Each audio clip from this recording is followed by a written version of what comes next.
titled The Danger of Half-Heartedness. Okay, we are going to talk about all throughout the month of December is this, the danger of half-heartedness. Okay, I have a question. Ang hirap mag-English, ah. Meron po akong tanong. Okay, I have a question with you guys. Okay? Who among here already saw or nakakita ka na ng earthworm? Kawawa naman yung iba. Whew, di pa nakakita.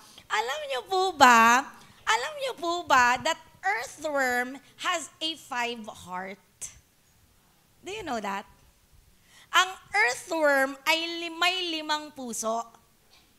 Oh, do you know that? Do you know that? Okay, do you know that? That earthworm has 5 hearts, pero wala talaga siyang genuine na heart. Okay, ang earthworm, wala talaga siyang genuine na heart. Ang meron siya is the aortic valve.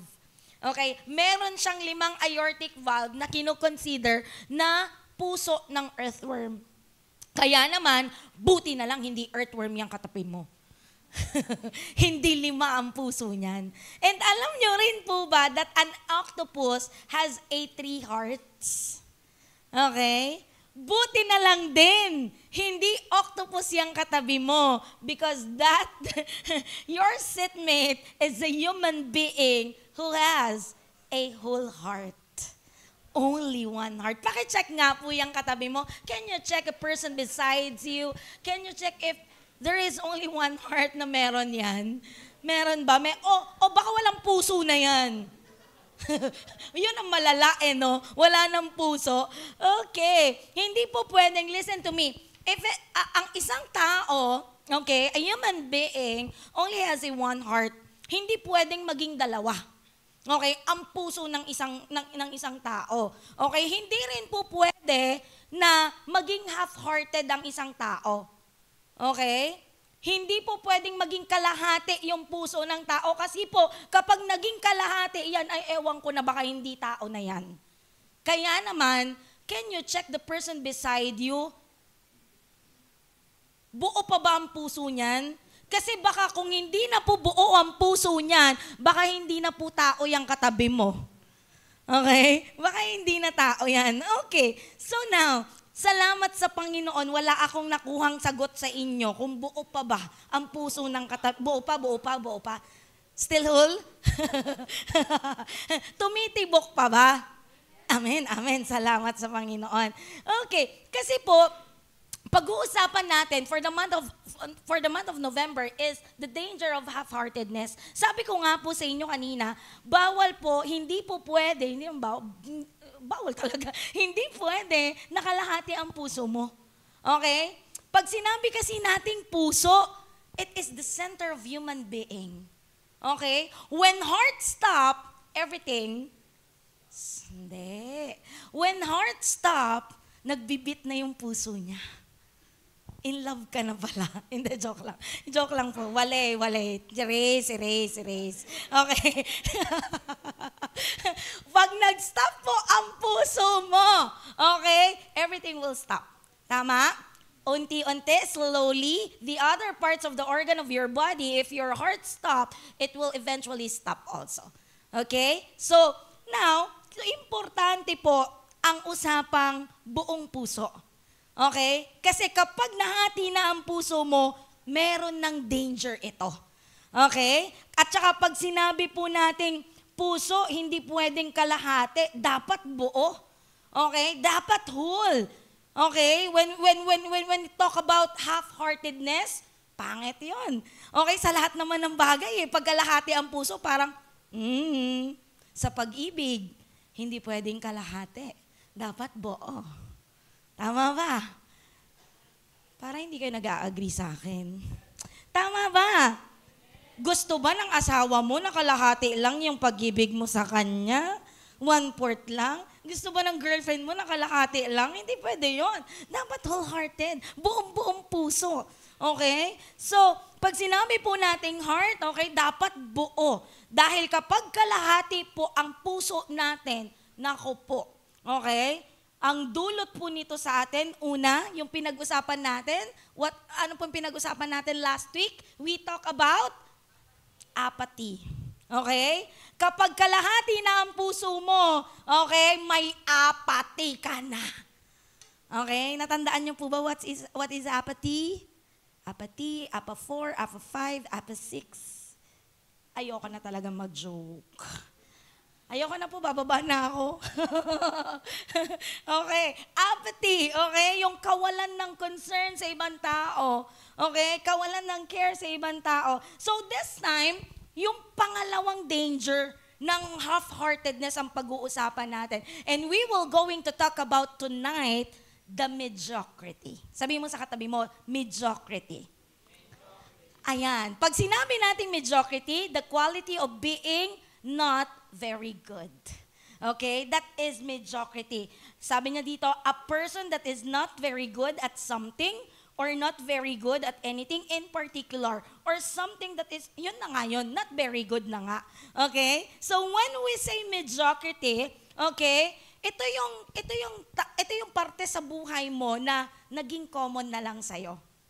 Yung naging part na lang sa buhay mo na usual. Naging common na lang. Okay? Yung ginagawa mo, yung mga ginagawa mo is naging pangkaraniwan na lang. That's mediocrity. Sabi nga dyan sa definition, the quality of being not very good. Pag sinabi mong mediocrity, wala nang very good. Meaning to say, common na lang. Wala nang excellent. Ibig sabihin, common na lang. Pangkaraniwan na lang. Are you here? Naiintindihan po ba? So that is mediocrity. So kung titignan natin, spiritual mediocrity, okay, example, okay, sa buhay natin sa Kristiyano, okay, yung lahat ng ginagawa mo kay Lord, when it comes to spiritual mediocrity, nagiging pangkaraniwan na lang. Your devotion in Christ, usual, common, pero wala nang tama, wala nang rema. Huhu! Nagsusulat ka na lang kasi kailangan, chine-check ni leader eh. Pero wala nang tama. Are you here? Are you here? You worship the Lord, you sing the song, hallelujah, praise you, Jesus. Pero wala na yung true object of worship. Nagsasalita ka na lang, nag-worship ka na lang, pero wala na yung tunay na pagsamba. That is being mediocrity. So now, join me in our message tonight entitled Spiritual Mediocrity. Open your Bible with me in Malachi chapter 2 verse 17. Malachi chapter 2 verse 17. Tatayo po tayong lahat in reverence to the word of the Lord, reading the word of the Lord. Sabayan niyo po ako sa pagbabasa. Malachi chapter 2 verse 17 says, "The Lord has become tired as He listened to your words. You ask, why is He tired? What have we done to cause that? You say, the Lord thinks that all people who do evil things are good. He does not punish them, but He is happy with them. You also say, God is not here to bring justice." Let's pray. Hallelujah. We praise you, God. We glorify your name. Lord, ready our hearts tonight. Lord, maging willing po ang puso namin to receive your word tonight. Maging teachable po kami. Maganda na po ang salita mo. Lord God, makita po namin yung beauty nito, yung ganda po nito. And Lord, as we go on to your word, tulungan mo po kami na makita namin, ma-evaluate namin yung bawat sarili namin, not to be hurt, but to be corrected by your love, Lord God. Salamat po. This is our prayer. In the mighty name of Jesus, we pray. And everybody will say, Amen and Amen. Makakaupo po tayong lahat. Gising na. Okay. Okay, ulitin ko po ulit. Malachi chapter 2 verse 17. Chapter 2 verse 17. The Lord has become tired as He listened to your words. You ask, why is He tired? What have we done to cause that? You say, the Lord thinks that all people who do evil things are good. He does not punish them, but He is happy with them. You also say, God is not here to bring justice. Diyan lang po tayo ikot, diyan lang po ang ating pag-uusapan. So hindi na po ako magpapatumpik-tumpik pa. I want to go straight to the point. I have here tatlong senyales, tatlong sign, 3 signs how we know that we are in spiritual mediocrity. Are you ready? Can you tap the person beside you, ask him, are you ready? Sabi mo sa kanya, be ready kung hindi pa. Okay, tatlong bagay. Number 1 is what we call, can we read it? 1, 2, 3, go. Complacency. We will know if we are in the spiritual mediocrity kapag meron na pong complacency. What is complacency? A feeling of calm, satisfaction with your own abilities or situation that prevents you from trying harder. So, ang complacency pala, ito yung feeling mo ng kalmado ka, okay, ng satisfaction, okay, with your own abilities that prevents you na, imbis na mag-go ka pa for more, okay ka na dito. Pwede ka na dito. Tama ka na dito. That is complacency. Sa Tagalog, pagiging kampante. Are you here? Are you here? So, pag sinabi pala po natin complacency, may kaya ka pa, may magagawa ka pa, pero dahil nakampante ka, naging okay ka na. Are you here? Nandito po ba kayo? Can I hear amen from you? Amen. Okay? Yung pag sinabi natin complacency, kaya mo namang makauno sa grades mo eh. You can have flat 1. You can have flat 1. But because you are complacent, okay na ako kahit 3 lang. Whew. Salitaan ng mga estudyante dyan, no? Don't worry, I am guilty. I plead guilty. Nung nag-aaral po ako, sorry po sa mga teacher ko. Nung nag-aaral po ako, madalas kong sabihin, okay na ako sa 3. At least pumasa. At least pumasa. That is complacency. Yung kaya mo namang mag-flat 1, pero hindi ka nag-effort dahil complacent ka, kampante ka, ayun, di mo alam, 3 ka na pala. And worse, you got 5. Sorry. Ulit na lang ulit. Retake na lang ulit. Okay? You got 5. Okay? Yung may igaganda pa sana, okay? May iaayos pa sana, kaso naging kampante ka, tinamad ka. Kaya naman, tinamaran mo yung tagumpay mo. Bengenge ka ngayon. Nandiyan po ba kayo? Nga ka ngayon. Okay? Alam niyo po, mga taong complacent, they are the person na madalas, okay? When it comes to growth, they are bored to growth. Ayaw nila ng growth. Bakit? Okay na sila eh. They are good already to what they have. They are satisfied already to what they have. Kaya naman, kapatid, check natin. Baka may complacency tayo. Baka meron tayong complacency sa sarili natin. Yung tipong gusto mong umasenso pero ayaw mong mapagod. Are you here? Gusto mong lumago pero ayaw mong gumalaw. Are you here? Gusto mong maging fruitful pero ayaw mong mag-move. Teka, wala pong nagiging tagumpay kung ayaw kumilos. Kung magiging kampante ka na lang. You know what? Maraming taong complacent, ang galing magsimula pero walang natapos ni isa. Are you here? Bakit? Kampante na eh. Ang tindi ng urge at the beginning, but at the end. Okay. Bakit? Along the way ng paggagawa niya or along the way, wala na. Nawala na yung urge, nawala na yung gigil sa paggawa. Kaya naging kampante na, kaya yun, walang natapos ni isa. Hanggang umpisa lang. Okay, hanggang umpisa lang. Pwedeng may narating ka na, may narating ka, pero hindi yun yung dapat napuntahan mo eh. Okay? Pag may complacency, yung stopover lang, tapos ginawa mong destination mo. Ganun pala yun. Yung tipong papunta ka ng Pasay para makita ang SM Mall of Asia, dumaan yung Victory Liner sa Olongapo. Wala. Ang nakita mo lang, SM Central. Hindi mo nakita yung malaking globe sa MOA.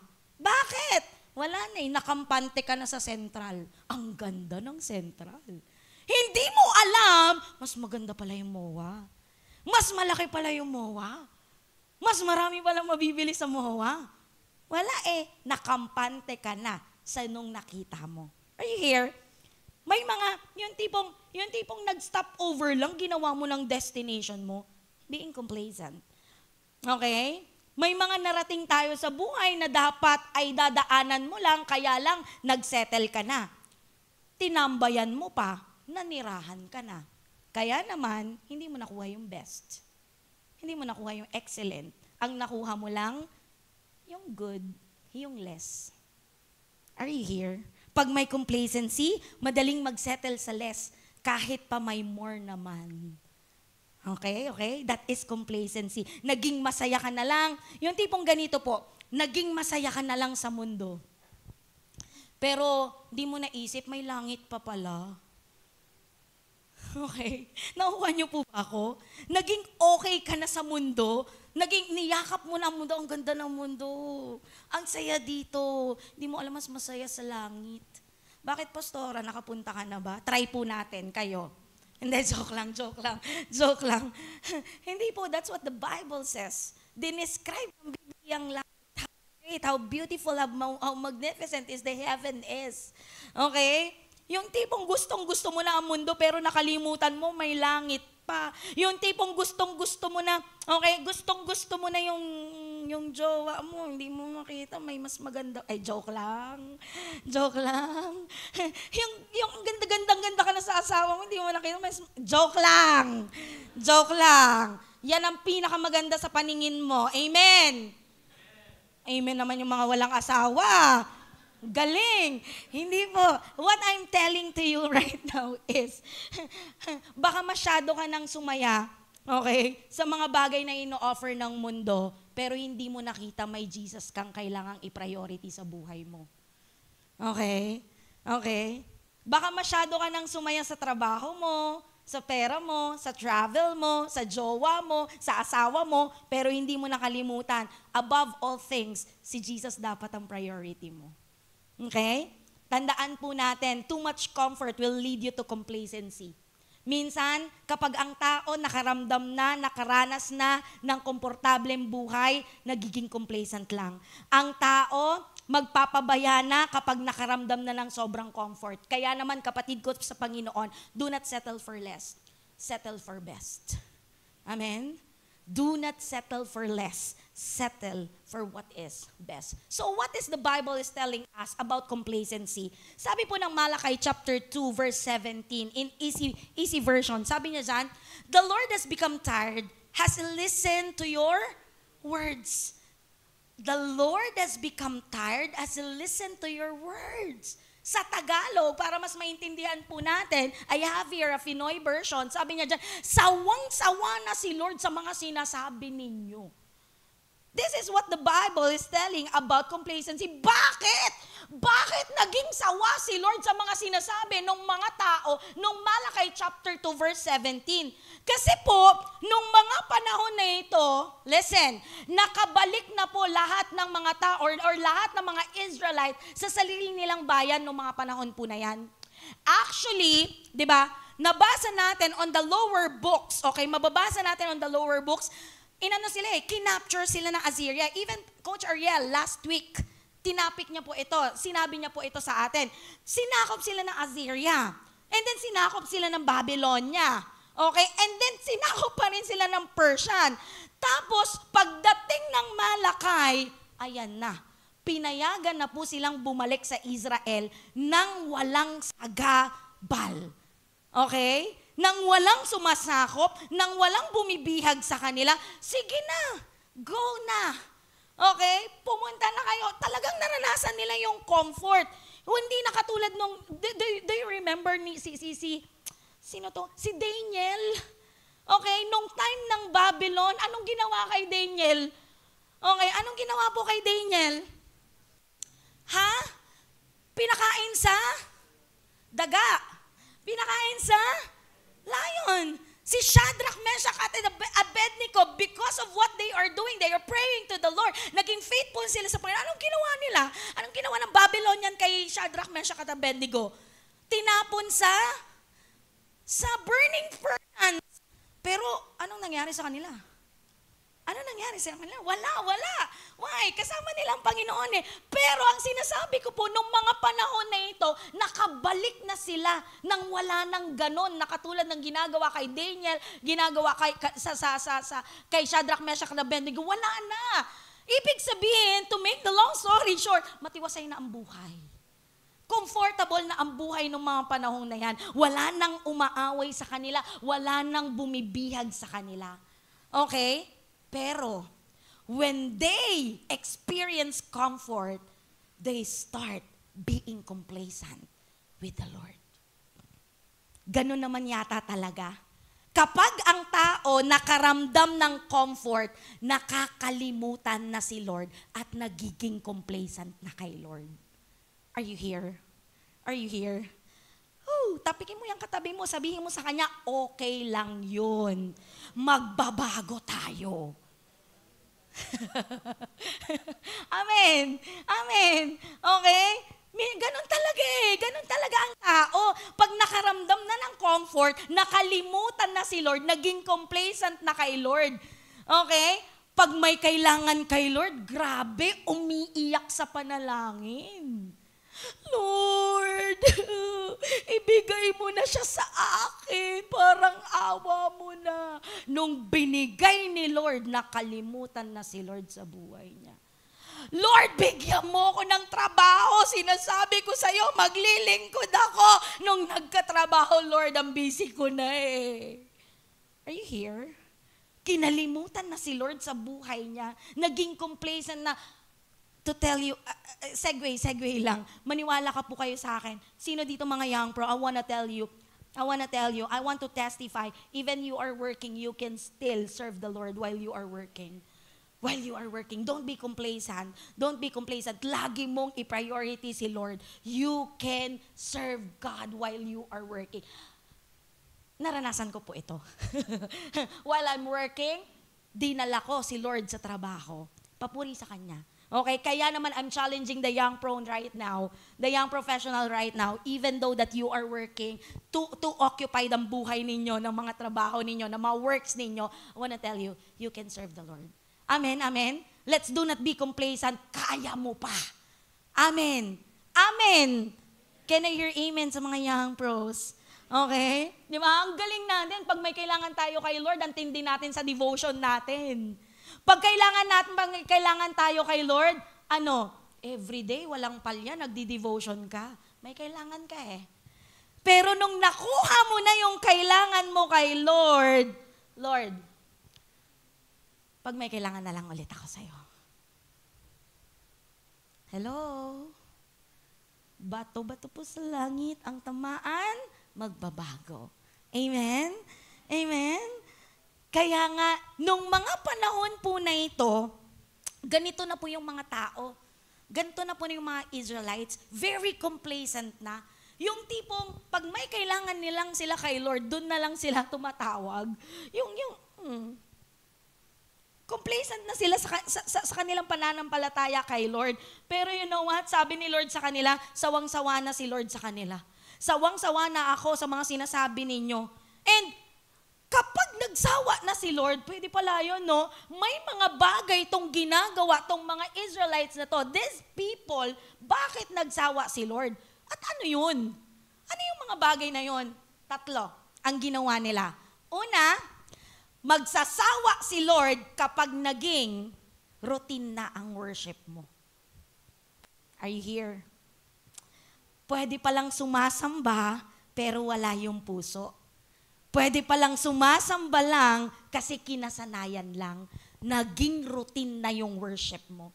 You know what? Kapag may complacency ka na, pati worship mo complacent. When you are complacent, even your worship is complacent. Kampante ka na, okay, lahat sila kumakanta kanta rin ako. Run to the Father. Kumakanta siya. To the Father. Da, da, da, da. This is a... ano pala? Pumapalakpak. This is a... tataas kamay. Why?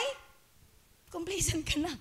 Okay, wala na yung totoong pagsamba. Naging kampante ka na. Kumakanta ka lang, pero hanggang nguso lang, pero wala sa puso.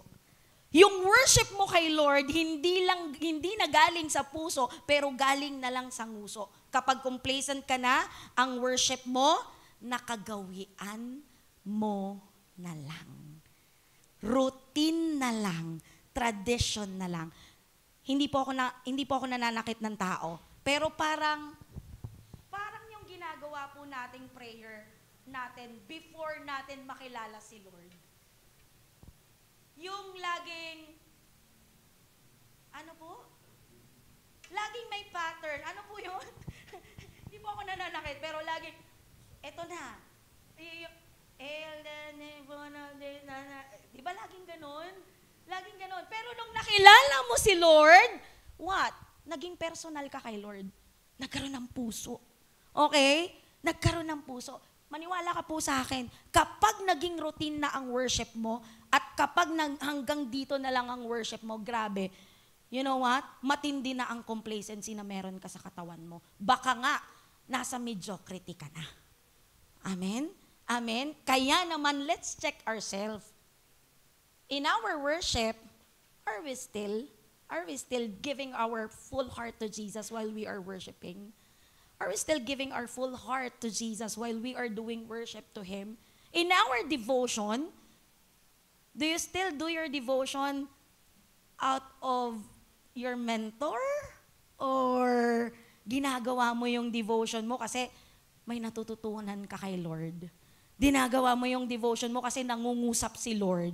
May pangungusap si Lord. May rema na galing kay Lord. Teka lang, check yourself. Are you praying kasi may kailangan ka? Or nagpipray ka kasi you need a communication to the Lord? Check ourselves. Our worship. Pangalawa is with their blasphemous words. Grabe, hindi lang naging routine ng worship. Grabe, from their mouth, nagre-release ng mga blasphemy sa pangalan ng Panginoon. Dahil nga, nung panahon po na yan, God is talking about priest. Dahil nga priest, nung unang panahon na ito, lahat ng priest magagaling na. At sobrang galing nila, di nila napapansin, you know what? Nagiging, ang tawag dito, nagbababa na sila or nayuyurakan na nila ang pangalan ng Diyos or ang pangalan ni Lord. Dahil nga, kampante na sila that they know the Lord. They know Torah, they know the law, but hindi po nila namamalayan sa sarili nila, listen, mali na pala yung tinuturo nila. Okay? Patungkol kay Lord. Hindi po nila namamalayan na nababastos na nila ang Panginoong Diyos nang dahil po sa mali ang tinuturo nila. Okay? Kaya naman po, complacency, you know what? Complacency, kapag may complacency ka, hindi mo mamamalayan, namamali ka na. At hindi mo namamalayan, the worst thing that will going to happen to you, nabablasphemy mo na ang salita ng Diyos or even si Lord talaga. Kaya ingat po tayo. Okay? Ingatan po natin na huwag tayong maging complacent. Kasi pag naging kampante ka na, hindi ka na nag-aaral, hindi ka na nagbabasa ng Bible, kala mo kaya mo na lahat, di ikaw na. Okay? Hindi ka na nag-aaral, hindi ka na nagbabasa, hindi mo na sinisik si Lord sa buhay mo, wala talaga. Wala talaga. Mamamali ka talaga. Kaya naman po, importante, okay? Importante na alam po natin ang tama at alam natin ang tama, importante na tinatayuan din ang tama. Okay? Okay? Pangatlo, ano po bang ginagawa or ano po bang mga sinasabi nito ng mga taong nasa Malakay chapter 2 verse 17? Kaya sinabi ni Lord na sawang-sawa na si Lord sa kanila sa mga sinasabi nila. Number 3, with the justification of themselves in sin. You know what? A person of complacency always justify themselves in sin. Galing mag-justify ng kasalanan. Yung kasalanan na nila, sa halip na umamin, sa halip na magsisi, papalabasing, okay lang yan. Naiintindihan naman tayo ni Lord. Are you here? Are you here? Ang galing mag-justify. Kaya nga, sabi ni Lord, sawang-sawa na siya. Kasi pwedeng maging malapit pala sa Diyos, sa harap ng tao, pero kay Lord, sabi ni Lord sa kanila, sawang-sawa na daw siya sa lahat ng pinagsasabi nila. To all the things na sinasabi nila, sawa na si Lord. Okay? Pwede po kasing in front of many people, ang tingin sa atin is we are good. Okay? Pero ito, yung mga priest na yan, nung mga time na yan, ang tingin sa kanila, they are good. They are good by people. They are good. Pero anong sabi sa kanila ni Lord? Sawang-sawa na si Lord sa lahat ng sinasabi nila. Listen, may mga pagsamba na nalulugod si Lord, pero meron din palang pagsamba na sawang-sawa na si Lord. Lalo na yung pagsambang walang puso. Hello. Sa chapter din po na ito, ang una niya pong kinausap, sabi ko nga po sa inyo kanina, is yung mga priests. Let me read to you in Malakay chapter 2 verse 7 to 8. Sabi niya po dyan, sa Malakay chapter 2 verse 7 to 8, it's from Pinoy version. Sabi niya, responsibility niyong mga priest na ituro ang tunay na karunungan tungkol sa Diyos. At dapat pumunta ang mga tao sa inyo para malaman nila ang kalooban ni Lord na makapangyarihan sa lahat. Dahil kayo ang mga messenger ko. Pero tumalikod kayo sa akin. Ang turo nyo, ang nag-lead sa mga tao para gumawa ng masama. Sinira nyo ang kasunduan namin ng ancestor nyong si Levi. May covenant po kasi ang Diyos kay Levi na pagyayamanin niya ang Levites, na aayusin niya, na magiging maayos ang buhay ng mga Levites. Pero anong ginawa ng next generation? Sinira nila yung kasunduang yon. Remember po yung trabaho po ng mga tao niya, yung trabaho po ng mga priest nung Malakay chapter 2 verse 7 to 8, ano daw po ang trabaho nila? Ang trabaho nila ay maging exactly messenger ni Lord. Ni Lord. Sila ang tutulong sa mga tao para malaman nila ang katotohanan at ang kalooban ni Lord. If you are a messenger of the Lord, you will be the one who will direct people to know the truth and the will of the Lord. Ikaw yun. Kapag messenger ka ng Panginoon, amen, sila dapat ang nagtuturo ng truth and nothing but the truth. Sila dapat ang godly. Kaso, ano pong ginawa ng mga priest? Instead na magturo ng tama, what they do? Grabe, nagturo ng mali. What they do? Tumalikod sa Diyos. Hey, I realized just now, pwede palang priest na, pero tumatalikod pa kay Lord. Are you here? Are you here? Pwede palang priest na, pero tumatalikod pa kay Lord. Ang malungkot pa nun, priest na siya, hindi niya alam na tumatalikod na siya kay Lord. Present siya nung time na yan, pero hindi niya namamalayan, his heart, ang layo na kay Lord. Half-hearted na. Halos wala na kay Lord. Grabe. Ang nakakalungkot yun. Lingkod ka na ni Lord, tapos tumalikod ka pa kay Lord. Yung sumasamba ka pa rin, pero hindi ka nagiging aware na routine na lang yung worship mo, na nagbablasphemy ka na kay Lord, at dahil hindi niya alam na tumalikod na siya, magpa-front na lang siya in front of many people na okay siya. Yung panggap na lang, tago na lang ang kasalanan. Para mas maintindihan po natin mabuti, ano ba yung priest nila nung mga panahon na yon? Okay? Ano po ba yung mga priest nung mga panahon na yon? Yun po yung mga taong nagsaserve kay Lord. Pwede pa lang, listen po pwede pa lang kung kailan ka na, pag sinabi kasing nagsaserve, hindi lang yung pastor, yes, pastor, hindi lang pastor sa generation natin. Pwede pa lang kung kailan nagmi-ministry ka na, kung kailan naging leader ka na, kung kailan naging volunteers ka na sa church, kung kailan naging pastor ka na, pinakamalungkot sa lahat, doon ka naging complacent. Doon ka naging kampante. Kaya nga, church, ingat tayo sa sobrang comfort kasi ang ending niyan, complacency. Ang ending niyan, complacency. Tignan mo, kapag sobrang maluwag ka na sa buhay, kapag sobrang nakakaramdam ka na ng ginhawa, hayahay na, chill, siesta na. Tama?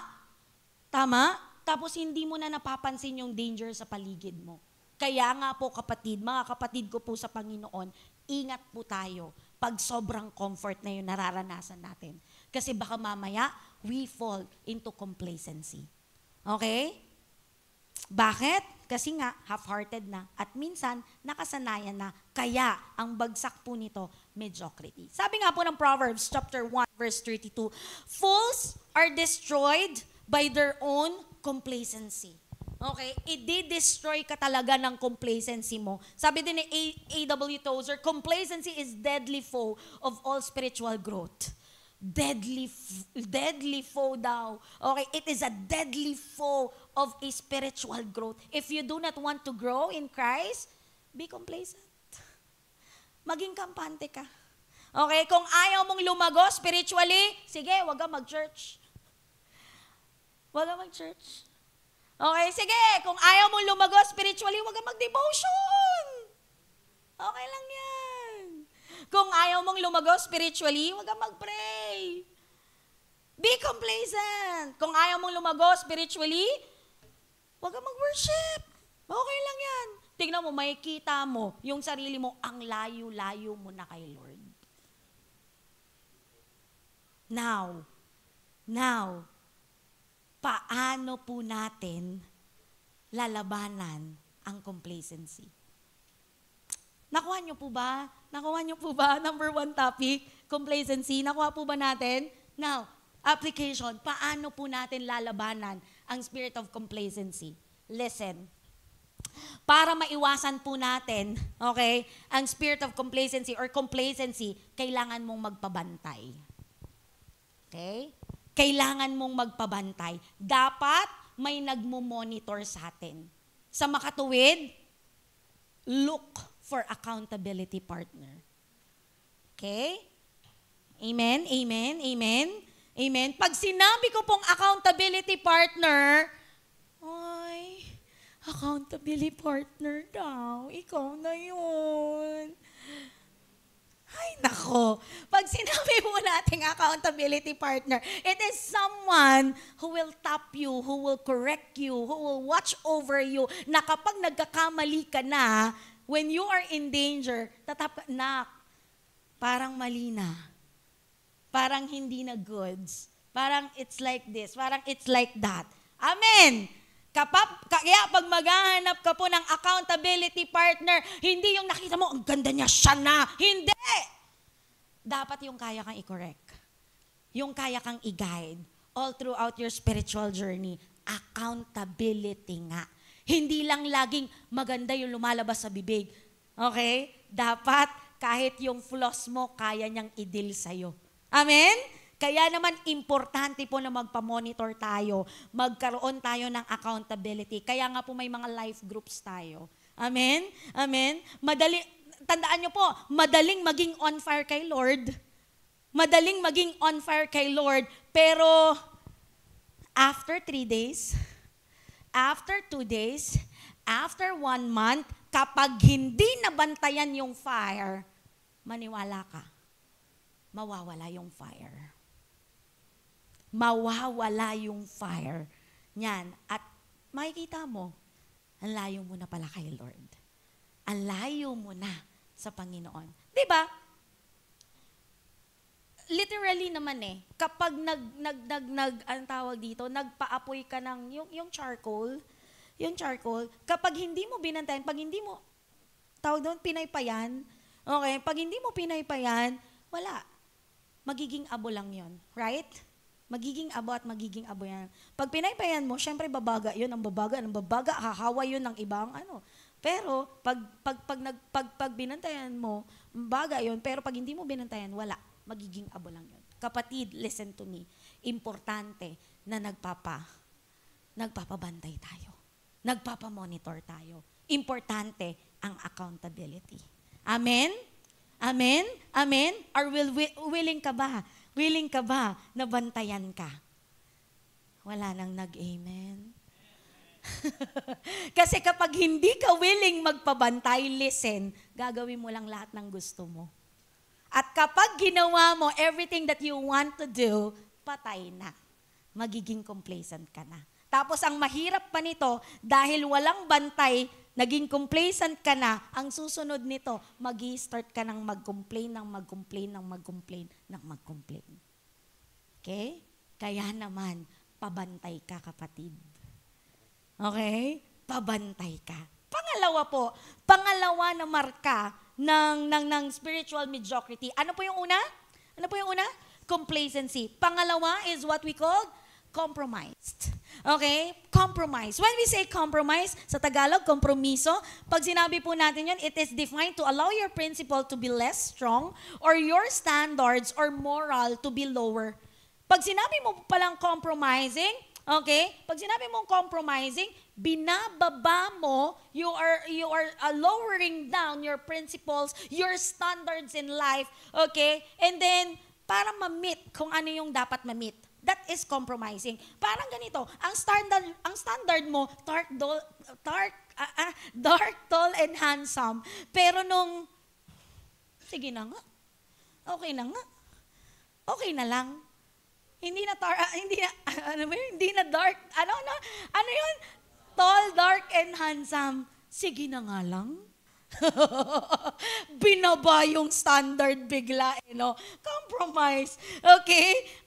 Another definition, Ang compromise is dangerous and subtle. Okay? Subtle way it approach us. Okay? Ang compromise daw pala is gentle. Subtle. Ibig sabihin, banayad. Okay? What do I mean with this? Compromising pala, hindi mo namamalayan sa sarili mo, hindi mo nakikita, dahan-dahan kang nilalamon ng pagko-compromise mo. Sa una, slowly, parang parang killing me softly, parang ganon.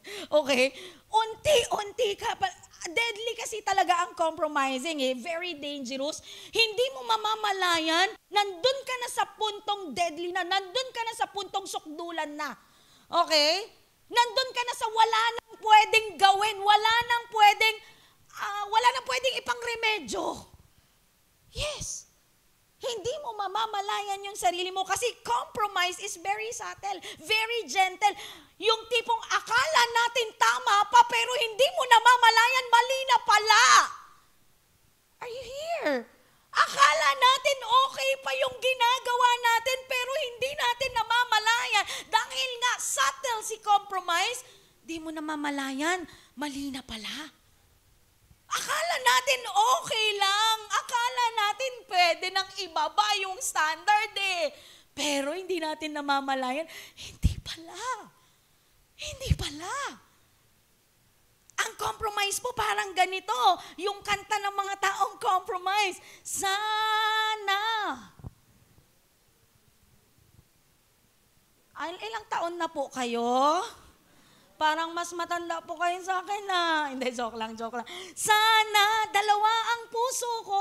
A person who is a compromiser, dalawa ang puso. Kalahati dito, kalahati doon. What do I mean by this? Mahal si Lord, pero mahal din ang kasalanan.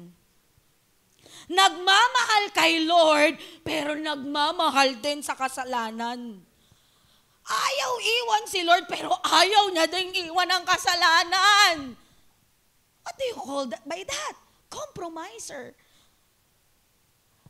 Ang tawag natin dyan, compromiser. At yan po ang pangalawang senyales ng spiritual mediocrity. Meaning to say, hati ang puso. Okay? So let's check our verse. Ano po bang sinasabi ng verse natin sa Malachi chapter 2 verse 17? The Lord has become tired as He listened to your words. And then, I want to highlight this. Pangalawa sabi niya, you asked, why is He tired? Sabi niya, why is He tired? What have we done to cause that? You say, sabi niya dyan, the Lord thinks that all people who do evil things are good. Hello? The Lord thinks that all people who do evil things are good. He does not punish them, but He is happy with them. Hello? Nakukuha niyo po ba yung gustong sabihin ng verse? Na sinasabi ng Malakyas, tinuturo ng mga tao sa Malakyas, oy, pag gumagawa ka ng masama, okay lang si Lord dyan. Happy si Lord sa'yo. Kailan naging tama ang masama? At kailan naging tuwid ang baloktot? Hello? Kaya pala, no? Basahin ko po sa inyo sa Tagalog para mas makita natin. Malakay chapter 2 verse 17 sabi niya, sawang-sawa na si Lord sa mga sinasabi nyo. Pero tinanong nyo, bakit siya nagsawa? Kasi sinasabi nyo, ang gumagawa ng masama ay mabuti sa paningin ni Lord. At natutuwa siya doon. Hello? Kailan natuwa si Lord sa paggawa ng kasalanan? Kailan natuwa si Lord sa paggawa ng mga bagay na hindi ka lugod-lugod sa Kanya? That's against to His nature. That's against to His attributes. The Lord is holy. Hello? He hates sin. Nandito po ba kayo? Grabe, pambihira tong mga taong to. Kung sino sila, actually ang totoo niyan, kung sino sila, yun yung binabaling nila sa Diyos. Sila yun eh. Okay? Sila yung natutuwa sa paggawa ng kasalanan ng mga taong kasamahan nila. Sila yun. Pero ang sinasabi nila sa mga tao, ang sabi nila, pag gumagawa ng masama, okay, mabuti ang paningin ng Diyos sa kanila. Imagine niyo po yun ha. And these people, ulitin ko po, they know the truth. Alam nila ang law. They know the law. They know the Torah. The first 5 books of the book. The Old Testament. Old Testament, Genesis, Exodus, Leviticus. The first 5 books. Okay? That's the Torah. They know everything. Actually nga, baka memorize pa nga nila yun eh. Pero, ang sinasabi nila sa tao, ang gumagawa ng masama ay mabuti sa paningin ni Lord. Totally disgusting. Hello? Ang sinasabi nila sa tao, natutuwa daw si Lord sa paggawa nila ng masama. That's totally compromising. Yung alam mo ang tama, pero dahil nagbe-benefit ka sa mga taong yon, babaliin mo yung tama para hindi masaktan yung mga taong yon. Are you here? Are you here? That's compromising. Mga kapatid ko sa Panginoon, mga kapatid ko po sa Panginoon, time's up na po ako, bababa na daw po ako. Hindi, joke lang. Mga kapatid ko po sa Panginoon, listen to me. Listen. Kung alam mong tama at sinasabi ng Biblia, stand to it. Huwag mong baliin ang katotohanan. Amen? Tayuan natin ang katotohanan. Amen? Amen? Pag mali, mali. Pag tama, tama. Don't be a compromiser. Amen? Amen? Amen po ba? Nandyan pa po ba kayo? Palakpakan po natin ang Panginoon. Let's don't be a compromiser kasi po talaga dadayain tayo ng spirit of mediocrity. Gumagawa ka ng mali pero ang thinking mo nalulugod si Lord sa'yo. Maling-mali. Are you here? Maling-mali. And eventually, you know what po? Ililid sa'yo, malilid po tayo na maging, kapag meron po tayong compromising spirit, okay, magiging maaway tayo or gumagawa ng away, minsan magiging magulo tayo, hindi minsan laging magulo. Kasi nga, ang gulo mo eh. Iba yung paniniwala mo eh. Ikaw mismo, magulo ka eh. Okay? Imagine mo, sinasabi mo, nalulugod si Lord sa paggawa ng mali. Hello? Ang gulo mo, talagang ikaw maglilid ng gulo. Okay? Amen? Amen? So, tignan po natin, anong ginawa ng mga Israelites? Anong ginawa ng mga Israelites? Nung mga taong dyan sa Malakay, bakit sila naging compromiser? Tignan po natin. Una, in Malakay chapter 2 verse 10. Malakay chapter 2 verse 10. Sabi niya dyan, you know that we all have one Father. It is God Himself who made us all. But now we turn against each other. We do not respect the covenant that God made with our ancestor. Unang ginawa po nila that naging dahilan na maging compromiser sila, they are unfaithful to their community. Okay? Yung kapatiran mo kay Lord pero tinalikuran mo. Hello? Yung sinasabi mong kapatid mo sa pananampalataya pero di mo nirespeto. Hello? Yung sinasabi mong, we are created by our God, God Himself, pero you turn against to each other, di mo nirespeto. Yung you compromise your relationship to each other, you do not respect each other, unfaithfulness to the community. Ano pa? Malakay chapter 2 verse 11, hindi lang po sila naging unfaithful sa community, naging unfaithful din po sila sa Diyos. Sabi po ng Malakay chapter 2 verse 11, Judah's people have turned against God. Yun na. As a result, people have done disgusting things in Jerusalem and in all Israel. You spoiled the holy place, the temple that the Lord loves. You have turned away from the Lord and you worship foreign gods. Imagine, hindi lang po sila naging unfaithful sa tao, sa kapwa nila mananampalataya, okay? Naging unfaithful din po sila sa Panginoong Diyos. Ano pong ginawa nila para maging compromiser, para maging unfaithful? Ano pong ginawa? Balik tayo sa verse. Ano pong ginawa nila? Sabi niya dyan, you spoiled the holy place, the temple. Nilapastangan lang naman daw po nila ang templo. Okay? Ano pa? You have turned away from the Lord and you worship foreign gods.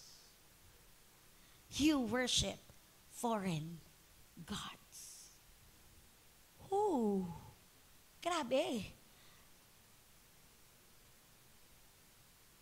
When we say worshiping foreign gods, it's not literally saying na you are worshiping to yung idols talaga. Hindi lang po yun ganun. Hindi lang po yun ang idolatry. Pwedeng wala kang idol, pero you are worshiping foreign gods. Actually, pwedeng ang nag-idolatry tayo, hindi natin namamalayan, wino-worship mo na yung sarili mo. Mas ginodiyos mo na ang pera. Mas ginodiyos mo na yung trabaho mo. Paano mo malalaman? Gusto niyo po bang malaman? Baka meron pa tayong ibang Diyos sa puso natin. Gusto niyo po malaman? Okay? Kung sino yung mas malaking time na binibigyan mo sa buhay mo, yun yung ginodiyos mo. Bam. Check yourself. Check po natin. Kung malaking oras mo na pupunta sa Facebook, baka ginodiyos mo na yung Facebook. Baka malaking oras mo na pupunta sa K-drama, baka ginodiyos mo na yung K-drama. Baka malaking oras mo na pupunta sa, ano bang bagong games ngayon? Wala na. TikTok. O sige, TikTok. Baka Diyos mo na. Pwede naman mag-Facebook, pwede naman mag-K-drama, pwede naman mag-TikTok. Pero you know, your priority. Amen? Amen? Pero, balik po tayo dito sa Malakay. Ang dami kong segue. Balik po tayo dito sa Malakay. Ito pong mga taong to, okay, naging unfaithful po sila. Naging unfaithful po sila by worshiping foreign gods. Literally po, they are worshiping foreign gods. Ang ginagawa po nila is, ang tawag dito, dinidivorce nila yung asawa nila ng walang reason, walang valid reason, and then humahanap sila ng mas maganda, okay? And then pinapakasalan nila, and then pagkatapos pakasalan, syempre means ang nahahanap nila mga hindi kalahi nila. So merong wino-worship na ibang gods 'yon. So dahil I love you kasi sige i-worship ko na rin yung God mo. Ganun po ginagawa nila. They are worshiping foreign gods. Dahil mahal nila yung babae, because they love the person, sige, okay na lang, compromise na lang. Okay na, sige, worship ko na lang din yung Diyos mo. Kahit they know who is the real God. Who is the one? Who is the Messiah? Who is the Lord sa buhay nila? Take note, take note. Naranasan nila ang Diyos sa buhay nila. Naranasan nila ang Diyos sa buhay nila. Imagine, tinanggal sila sa slavery ng Lord. From Assyria to Babylonia to Persia. Hello? Grabe. Naranasan nila ang Diyos sa buhay nila, but still, they turn away from the Lord. They worship foreign gods. Kakalungkot. And ito pa, because of that, number 3, they became unfaithful to their family. Sinabi ko na nga po kanina. Malakay 2 verse 14. You ask, why is the Lord not happy with our gifts? The Lord knows that you men have not done the right thing with your wives. When you married as a young man, you promised to take care of your wife always. But you have sent her away when the law says that you must stay with her as your wife. Ito na nga po ang nangyari. Nakikipag-divorce sila ng walang valid reason, ng walang mabigat na rason, na walang tamang rason. Basta lang, ayoko na sa'yo. Kasi nakita ko maganda eh. Yun na. Okay? So, the tendency, dahil may ibang Diyos yung gusto niya, yun na lang din, yung i-worship niya. Naging unfaithful na pati sa pamilya. Kaya po pala kung titignan natin, kung babasahin po natin yung mga lower books, kaya pala itong si Moses, lagi niyang sinasabi, eto, sample, in Deuteronomy chapter 5 verse 32 to 33, sabi po lagi ni Moses, sabi niya, so Moses told the people, you must be careful to obey all the commands of the Lord your God. Following His instruction in every detail, stay on the path that the Lord your God has commanded you to follow. Then you will live long and prosperous lives in the land you are about to enter and occupy. Kaya pala laging sinasabi, okay, Moses is keep on telling them, obey the commands of the Lord. Kaya pala Moses is keep on telling them, follow His instruction detail by detailed. Kasi, why?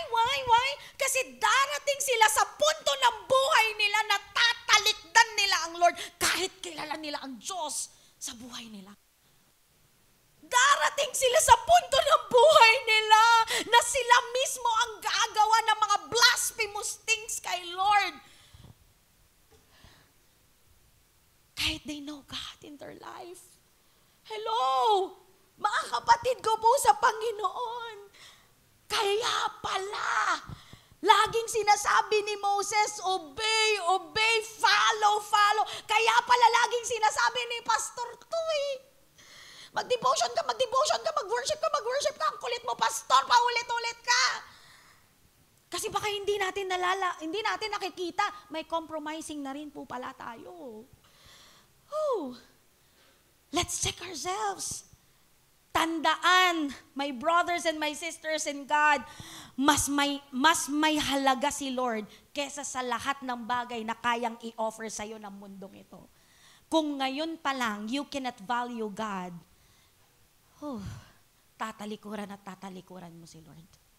Pero kung ngayon pa lang, you put value sa Panginoon, maniwala ka, you will not compromise. You will not compromise. If you value God in your life more than anything else, you will not indulge yourself into compromising just to fit in. Kapatid ko po sa Panginoon, mahalaga na alam mo ang katotohanan and you stand with the truth. Pero, listen, mas mahalaga na pinapamuhay ang katotohanan. You hear? Hindi lang hanggang dito, hanggang sa pamumuhay dapat nakikita. Amen? Pwede po ba natin palakpakan si Lord? Last, wag po nating gawing dahilan na tao lang tayo. Oh, I'm just a person. I have flaws. I have mistakes. I commit mistake. I'm just a person. No, don't tell me that you are just a person. Wag mong sabihin sa akin na ikaw ay tao lang. Kaya ka nga tao eh. Kaya ka nga tao lang eh. Kasi, para mas maging malapit tayo sa Diyos, para mas lumayo tayo sa kasalanan. Para mas lumayo tayo sa kasalanan. At mas lumapit tayo sa Panginoon. So, my brothers and my sisters in Christ, stop compromise. Do not compromise. Pwede bang tapikin mo yung katabi mo? Sabihin mo sa kanya, huwag kang magkompromiso. Kala mo English, no? Tagalog. Last, tapos na po ako. Huli na po ako. Last is what we called, pakibasa nga po, cynicism. Pag sinabi po nating cynicism, dahil may spiritual mediocrity, ayaw na sa growth, ayaw na sa excellence, tumigil na sa pwede na, it can lead us to this fatal and dangerous state, what we called cynicism or being cynic. Ano po ba ang cynicism or cynic? A cynic or cynicism is an attitude characterized by general distrust of others' motive. Okay? Yung lagi kang duda sa motibo ng iba. Are you here? Lagi kang may trust issue. Yung tipong, uy, duda ako sa'yo, Pai. Lagi, yun ang pagiging cynic. Ano pa? Sabi niya dito, a cynic may be general lack of faith or hope in human species or human race. Yung wala ka ng tiwala, wala ka ng hope, wala ka ng trust, wala ka ng pananampalataya sa mga kapwa mo tao na nasa paligid sa'yo. That is cynicism. Okay? Sa Tagalog po, ang cynicism is, dahil nga wala ka ng trust, wala ka ng faith, wala ka ng hope, nagiging mapangkutya ka na. That is the Tagalog of cynicism. Nagiging mapangkutya. Mapangutya. Okay, that is the Tagalog. Okay, yung wala ka nang tiwala sa lahat, kaya yun, naging cynic ka na, naging mapangkutya ka na, lagi ka nang may nakikita, lagi ka nang may napupuna, puno na ng pangungutya yung labi mo, laging negativity in your lips. Naging pessimist ka na. Naging negative ka na. And my brothers and my sisters in Christ, to tell you frankly, nakakahawa ito. Kaya ingat ka. Ingat ka. Tignan nyo po, kapag ang lagi mong kasama, when you have a companion who is negative, eventually, bilang ka, 1, 2, 3 days, ikaw din negatibo ka na. Nakakahawa ang cynicism. Kaya naman, tapikin mo yung katabi mo. Sabi mo sa kanya, ingat ka. Ingat ka. And do you know, di ko to nasabi kaninang hapon do you know that cynicism is associated in depression? Do you know that? Do you know that? Why? Ask me why. Why? Kasi nga, dahil distrust, dahil may trust issue na sa mga tao, wala nang tiwala sa mga tao, wala nang hope sa sarili niya at sa mga tao sa paligid niya, ayun na, yan yung cause ng depression niya. Kaya maraming nadidepress ngayon Kasi nawawala ng tiwala sa human race, sa mankind, sa mga taong nakakasalamuha niya. And eventually, yun. Marami pang associated na sakit dito, pero hindi ko na po iisa-isahin. Okay? Tignan po natin. Balik po tayo sa ating verse. The last sentence in our text. Ano po ang sinasabi ng Malakay chapter 2 verse 17 about cynicism? Sabi niya dito, you also say. Ano po sabi? God, sige po, basahin natin. 1, 2, 3, go. God. Wow. Ang taong cynicism, ang taong cynic, ganito na. Are you here? Para sa kanya, yung taong nagsasalita dyan, God is not here to bring justice. Wala na siyang tiwala kay Lord. Are you here? When you say this, that person saying that, wala nang hope kay Lord. Wala nang pananampalataya yan kay Lord. Wala nang trust yan kay Lord. Ang taong cynic, wala nang tiwala, wala nang pananampalataya, at wala nang pag-asa, lalo na kay Lord. Wala nang ang tiwala sa mga taong nakapaligid sa Kanya. Wala nang ang pag-asa sa mga taong nakapaligid sa Kanya. Pati kay Lord, wala na rin siyang tiwala. Okay, nakukuha niyo po ba ako? Yung wala ka ng tiwala sa humanity, pati kay Lord, sinik ka na rin. Kaya ang sabi nila, God is not here to bring justice. God is not here to bring justice. Sila yung taong walang nakikitang maganda, puro pangit. Ang nakikita, buti na lang ang ganda ng katabi mo. Hindi ka sinik, kapatid. Congratulate mo yan. Okay? Okay? Yung wala nang nakikita, kundi yung mga negativity or mga pangit na bagay, mga taong walang gagawing mabuti. And sometimes, these people who became cynic causes too many problem. Okay? Kapag po ang mga taong yan is uncontrollable na, okay, they will produce destructions. They will produce violence. They will produce riots. They will produce vandalism. They will produce homicide. Minsan, suicides. And even wars. Kaya nga marami pong nadidepress. Ang tendency, ang bagsak, suicidal. Pag hindi nagamot, kapag hindi naayos.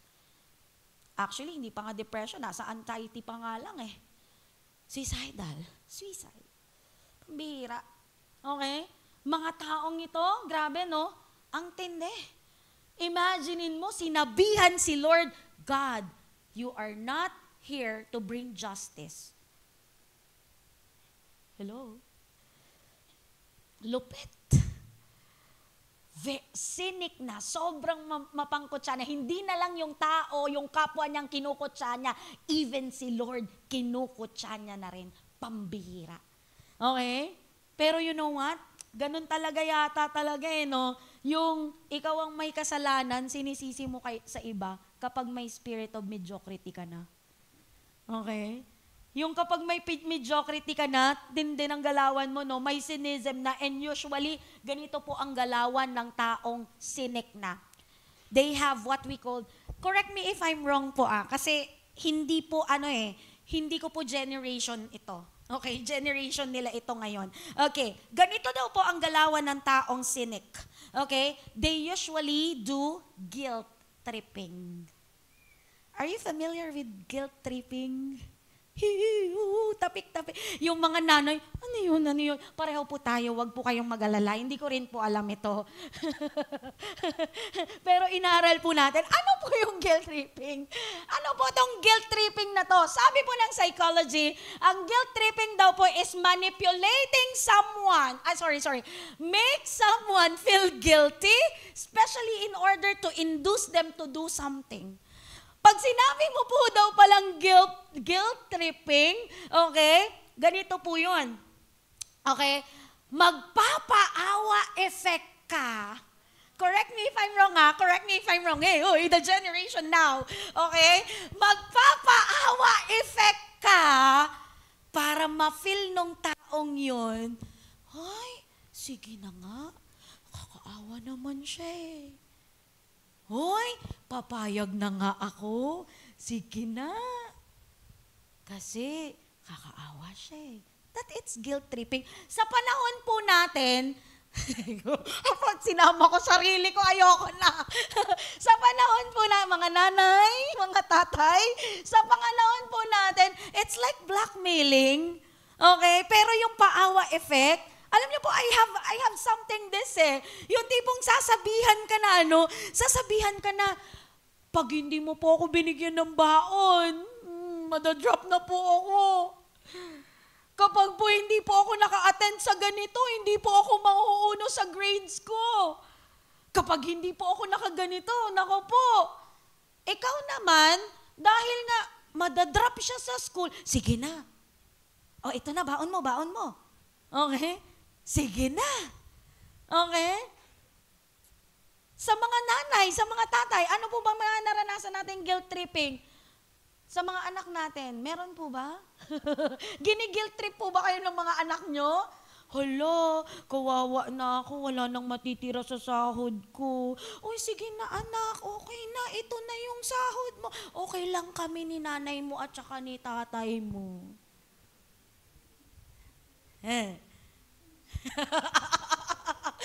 Nanay, tatay. Okay, guilt tripping. Okay, paawa effect. Okay, paawa effect. Yung you feel someone to become guilty para makuha mo kung ano yung gusto mong kunin. That is guilt tripping. Hindi lang yan. Ang tao pong sinik, hindi lang guilt tripping. They are gaslighting. Ano yun? Sabi na naman ni Kuya Hens. Hindi, Kuya Henso. Ano yung gaslighting? Ano yung gaslighting? Grabe no yung terminologies nila ngayon.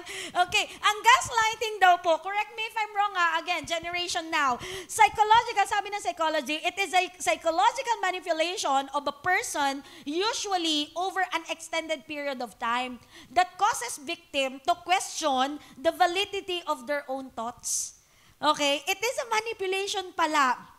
Okay, ng isang tao na yung minamanipulate, maiki-question niya sa yung sarili niya kung, hala, tama ba tong iniisip ko? Ay, parang mali. Hala. Okay? Okay? And then, perception of realities or memories, and typically, it leads to confusion, loss of confidence and self-esteem, uncertainty, or one's emotional or mental stability, and a dependency on the perpetrator. So, parang ganito po yan. Pag sinabi natin gaslighting, naintindihan niyo po ba? Di ko naintindihan eh. Ganito na lang po. Pag sinabi po natin gaslighting, okay? Ito daw po yung pagmamanipula sa isang tao na eventually kapag na-manipulated ka, didepende ka na dun sa nagmamanipulate sa'yo. At ang tingin mo na sa sarili mo, kaawa-awa ka. Ang tingin mo na sa sarili mo, di mo na kayang gawin yung mga bagay na yon. Ang tingin mo na sa sarili mo, you know what? You are weak. Wala ka ng confidence, wala ka ng self-esteem, wala na. Hanggang dyan ka na lang, hindi ka talaga magaling. Tama ba? Tama ba? That is gaslighting. Yung madalas na naririnig mo, hello, yung madalas na naririnig mo, naku, di mo kaya yan. Hindi ka kasing galing ni ate mo. Kaya ngayon, didepende na lang siya kay ate niya o dun sa nagsasabi sa kanya. Yung madalas na naririnig mo, ay, anak yan ni ano. At tignan mo, ganun din siya.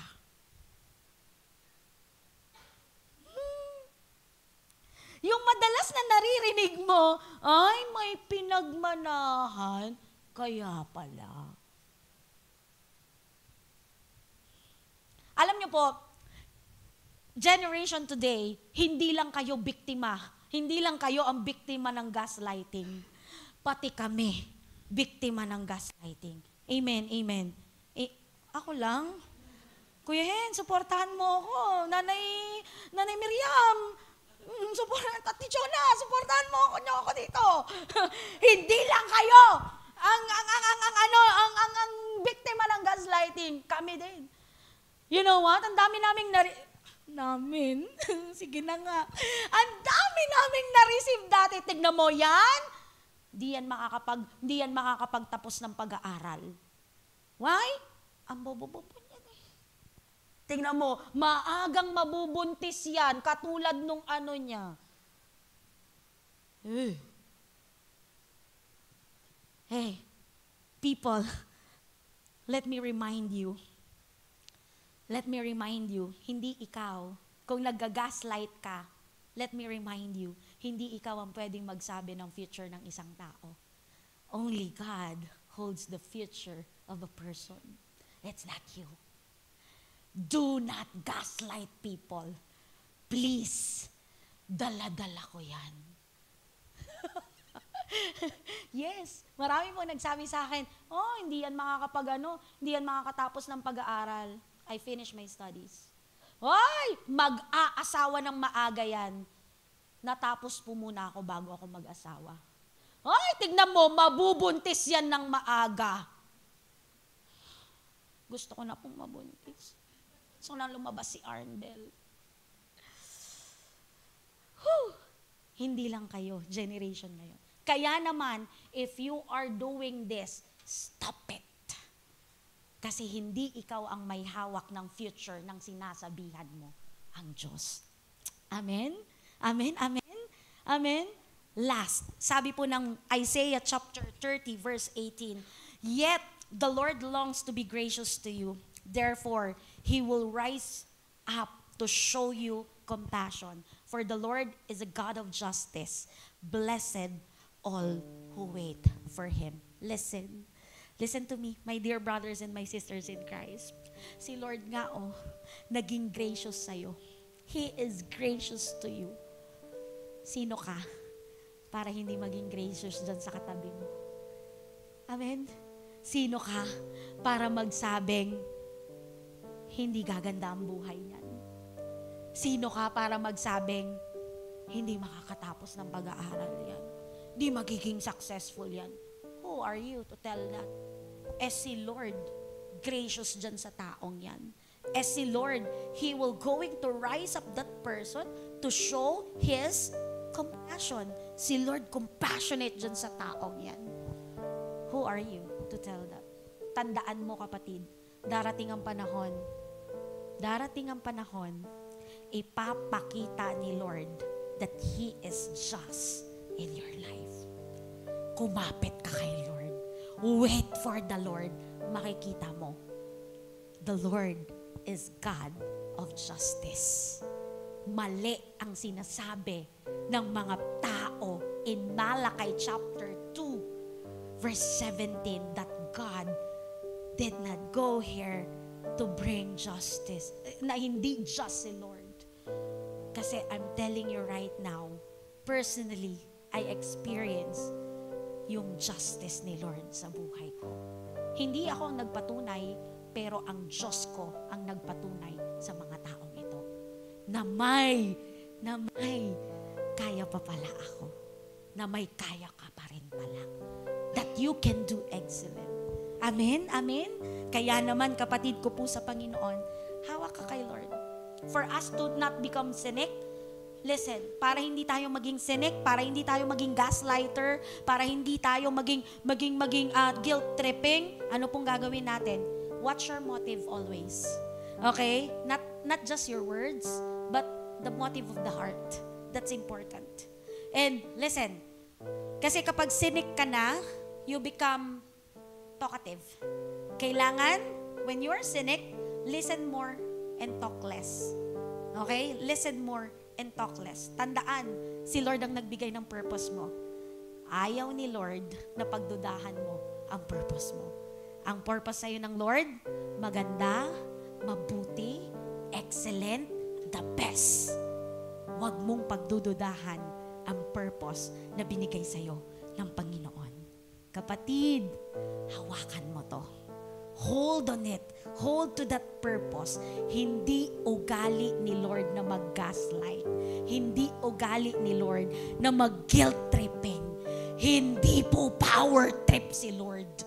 Kaya naman, kapag sinabi niya, He is the God of His words.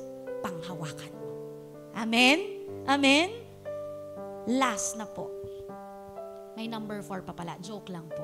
3 bagay po. Dito na po ako, tapos na po ako. 3 bagay po na makikita nating senyales or marka ng spiritual mediocrity when you are complacent.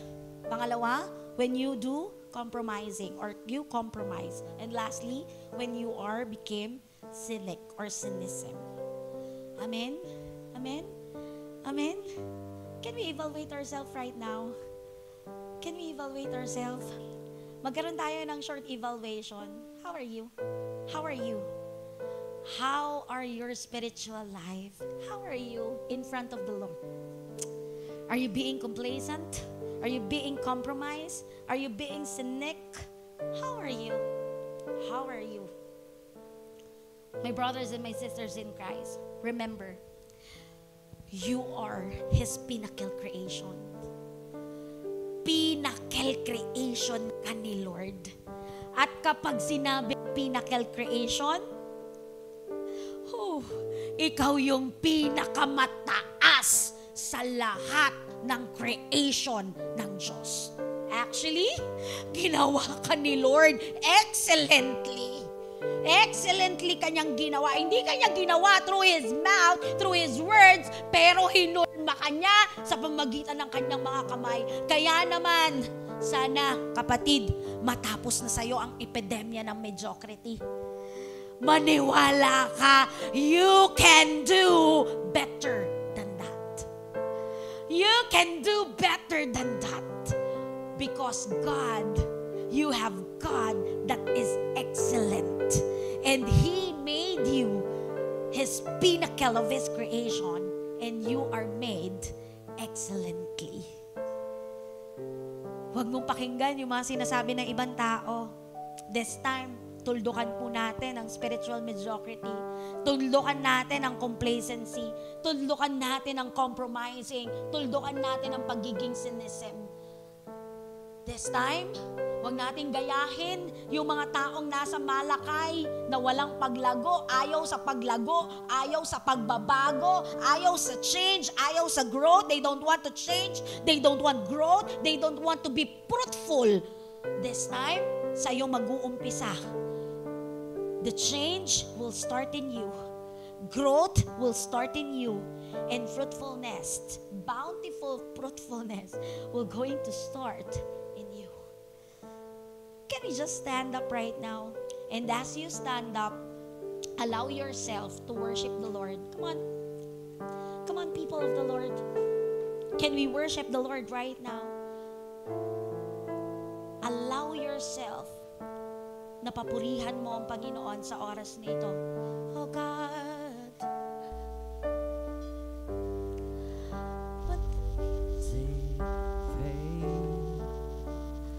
All those stripped away and the simply call. I know that you know the song. You can worship the Lord. I believe that God is here. Lord, it's not my work anymore. It's your work. Hallelujah. God will going to talk to us right now. This evening, katulad ng ginawa niya kaninang umaga at kaninang tanghali, kaninang hapon, I strongly believe God will going to talk to you right now. He will going to impress something to you right now. Hallelujah. You search much deeper. You search much deeper within. Through the way things appear, you're looking into my heart. I'm coming back. Come on, church. I'm coming back to the heart of worship. When it's all about you. It's all about you, Jesus. I'm sorry, Lord, for the things I made it. When it's all about you, it's all about you, Jesus. Oh God, continue in the atmosphere of worship. Hayaan mo na mangusap ang Lord sa iyo ngayong gabing ito. Hayaan mo na kumilos ang Diyos sa iyo. Hallelujah. King of endless word. King of endless word. No one could express how much you deserve. Though I'm wicked poor, though I'm wicked poor,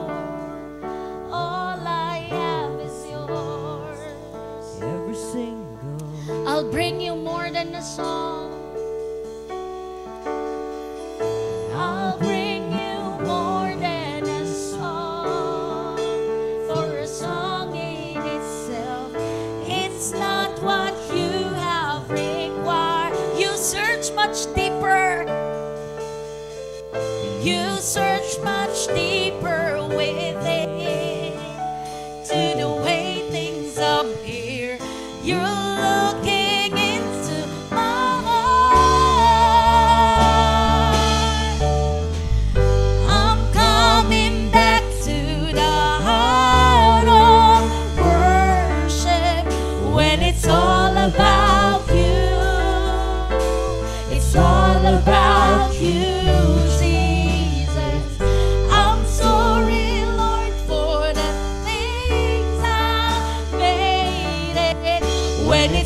About you.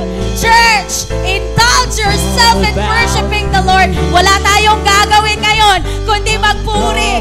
Ilubog mo ang sarili mo sa pagpupuri sa Panginoon. Allow yourself, allow your heart to worship God with all your soul, with all your heart. Maging totoo ka na magpuri sa Panginoon. Hallelujah. Oh God. Shikarababa.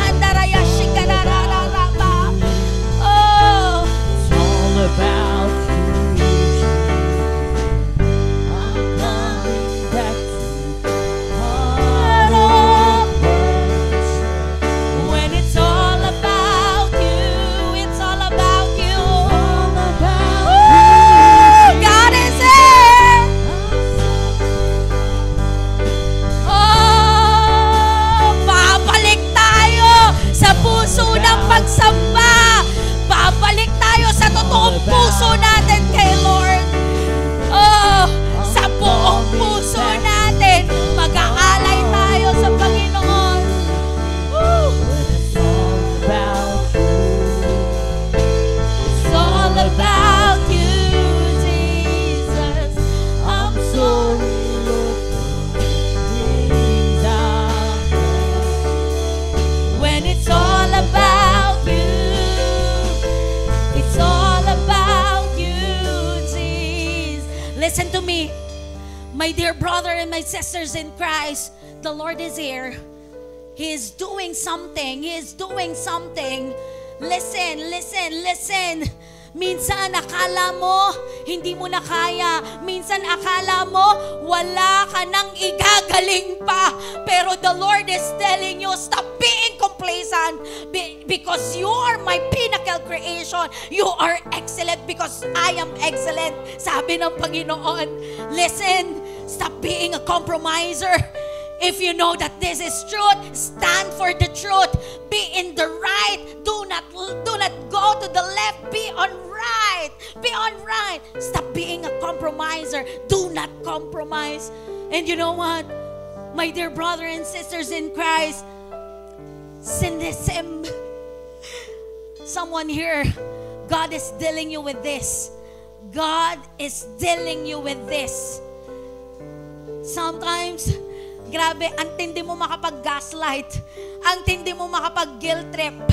Pero sinasabi sa iyo ng Panginoon, anak, tigil mo na yan.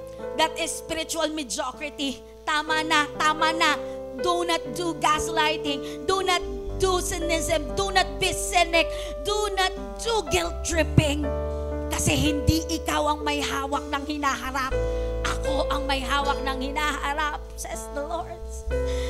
My dear brother and my sisters in Christ, the Lord will not move freely kung hindi ka magpapakatotoo sa harapan ng Diyos. Kailangan mo magpakatotoo sa harapan ng Panginoon. If you want growth, kung gusto mong lumago, let's stop complacency, compromising, and cynicism. Gusto mong magbagong buhay, let's stop being complacent, compromising, and cynicism. Magbabago ang buhay natin. Gusto mo magkaroon ng bunga? Let's stop spiritual mediocrity. Sabi po ng Revelation chapter 3 verse 20. Listen. Here I am, says the Lord. I stand at the door and knock. If anyone hears my voice and opens the door, I will come in and eat with that person and they with me.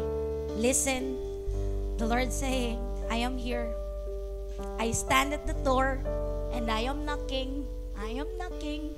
If anyone hears my voice, open that door. I will come in and I will be with that person and they with me. My brothers and my sisters in Christ, let's be open to the Lord right now. If anyone here, you know, alam mo sa sarili mo that you are being complacent. Kapatid ko, hindi natatapos dyan ang buhay. Pwede tayong mag-repent. We can repent to God. At wag nang maging complacent muli. And God is telling you, God is impressing you right now. Stop being complacent kasi. Because He is excellent in your heart, in your life. Tama ng pagiging kampante. Sipagan mo. Galingan mo. Kasi magaling ka naman talaga. Someone here is dealing compromising. The Lord is dealing you with compromises. Ang dami mo nang kinompromise kay Lord.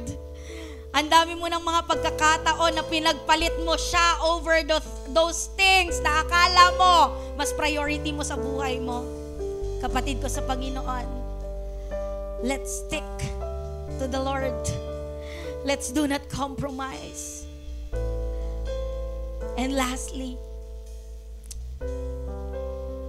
meron dito dinidil ka ni Lord when it comes to cynicism. Probably ikaw yung gumagawa at merong nagawan ng ganito. Yung gumagawa, I wanna tell you, we should stop it immediately. Kasi excellent si Lord sa buhay ng taong yan. Do not gaslight, do not be cynic, do not be guilt trip. Huwag mo i-guilt trip yung taong yan. Kung ikaw yung nagawan, the Lord will going to restore your confidence. The Lord will going to restore your dignity. Yung way ng pagtingin mo sa sarili mo. You know what? I-restore ni Lord yung self-confidence mo, yung self-esteem mo ngayong gabing ito. Just be open to the Lord. Just be open to the Lord. Hallelujah. Hallelujah. Hallelujah. Hallelujah. Praise you, Jesus. Praise you, Jesus. Hallelujah. Hallelujah. Can we sing this song right now? And as you sing this song, bago mo kantahin, be true to the Lord. Be true to yourself. Maging buo ang puso mo sa pag-awit mo. Sabi ng awit, I'm coming back to the heart of worship.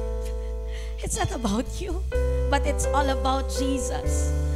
You will going to say, Suri, I'm sorry, Lord, for all the things that I have made it. Because it's all about you. It's all about you. As you sing this song, pour yourself to Jesus. Pour yourself to worship. Hallelujah. Heart of worship when it's all about you. It's all about you, It's all Jesus. about you, Oh, Jesus.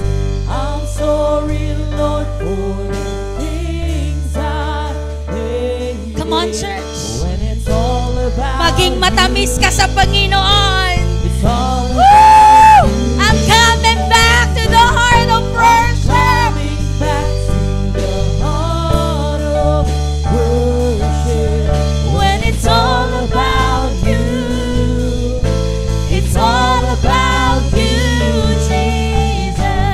I'm sorry, Lord, for the things I did. When it's all About you,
I pray, tulungan mo kami that the epidemic of mediocrity will end up with us.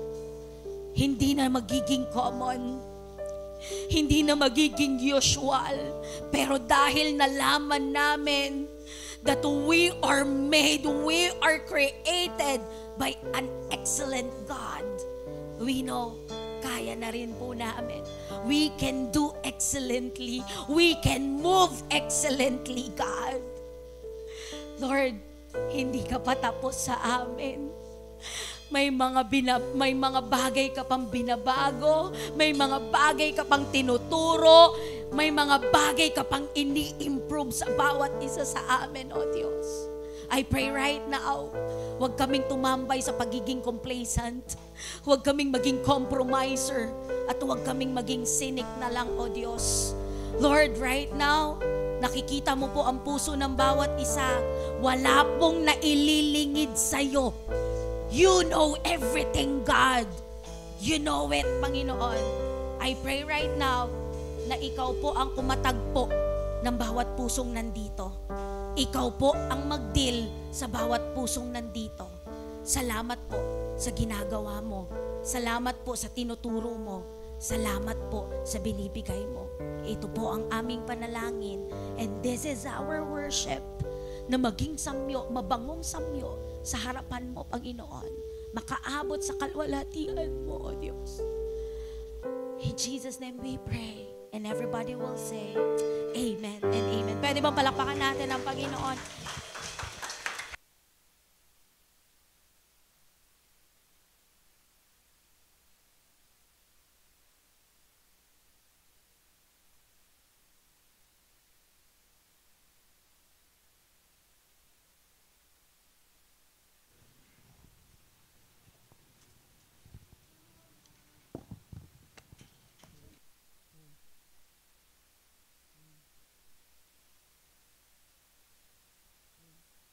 Can you hear me, guys? Ayan. Praise God! Sobrang nakaka-bless. Puri na Panginoon. Sige pa, palampakan natin ng Diyos para sa